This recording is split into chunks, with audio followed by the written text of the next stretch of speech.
Yes, ndabasuhuje rero aho muri mugira amahoro y'Imana, giye basuhuza ndi Habwimana Moise.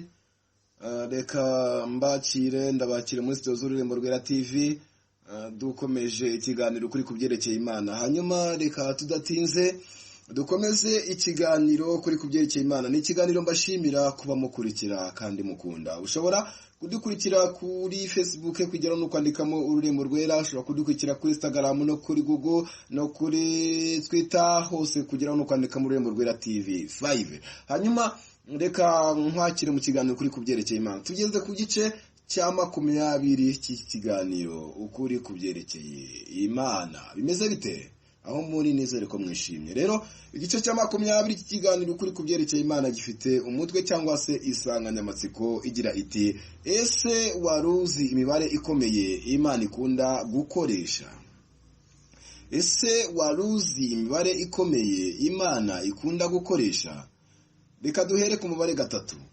Imana n'Umwana n'Umwuka Wera ni 3.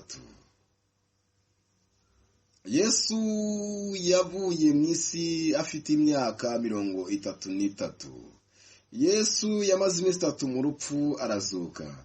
Igihe Abisirayeli bari bagiye kwicwa na baba i Babuloni, bakoze amasengesho y'iminsi 3, Imana irabakiza. Saduraka, Meshaki na Abedenego, abagabo b'intwari bari 3.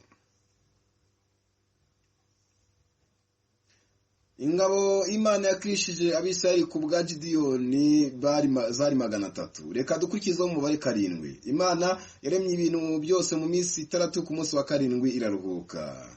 Icyumweru kimara iminsi 7. Imyaka Abisirayeli bamaze i Babuloni ni 70. Impanda zizavuzwa ni 7. Ibyago by'imperuka ni 7. Ibimenyetso bifatangije igitabo cy'amateka Imana izaciraho abanyabyaha ni 7. Yesu yakunda gukora ibitangaza ku munsi wa 7. Reka dukurikizeho 12. Umwaka ugira amezi 12, umunsi ugira amasaha 12, nijoro naryo rikagira amasaha 12.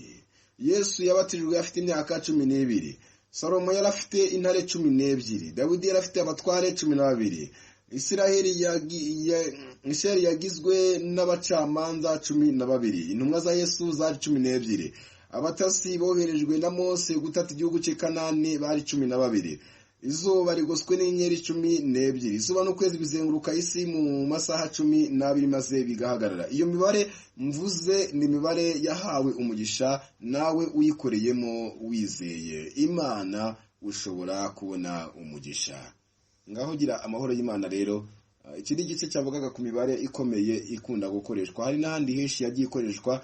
Izi nizo ngero nabashije kuvuga, kuko izi nizo ngero babashije kuvuga kubera yuko ntabwo ari ngombwa gushyiramo ibintu byinshi cyane. Ariko iyi mibare 13, 7, 12 ngira ngo ku bantu mukunda gusoma ibitabo muzi ahantu henshi yagiye ikoreshwa kandi igenda ivamo ibitangaza. Rero mugira amahoro y'Imana. Imibare ni Imana yizanye kandi ikunda kwikoreramo. Nawe ushobora kwizera ukajya ukora muri iyi mibare, Imana yaguha umugisha. Komera aho urugubwe neza. Bari kumwe nanjye Habwimana Moise. Shalom.